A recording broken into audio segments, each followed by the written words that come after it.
దేశాన్ని ఏలే అధినేతలైనా, భారీ ఫ్యాన్ ఫాలోయింగ్ ఉన్న సెలబ్రిటీలైనా, ప్రపంచాన్ని కొనగలిగే అపర కుబేరులైనా భయపడేది మీడియాకు మాత్రమే.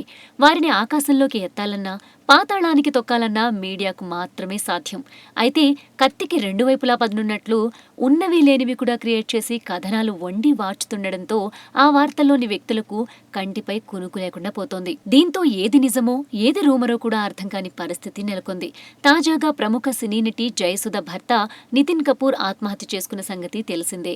మామూలు వ్యక్తులు చనిపోతేనే దాన్ని సంచలన వార్తగా మార్చేసే మీడియా ఒక సెలబ్రిటీ ఆత్మహత్య చేసుకుంటే ఊరికే వదిలేస్తుందా?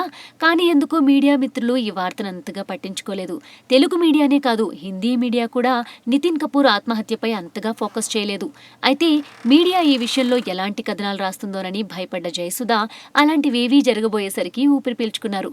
అంతేకాదు, తన భర్త ఆత్మహత్యను సంచలనం చేయకుండా సంయమనం పాటించినందుకు మీడియాకు ప్రత్యేక కృతజ్ఞతలు తెలిపారు.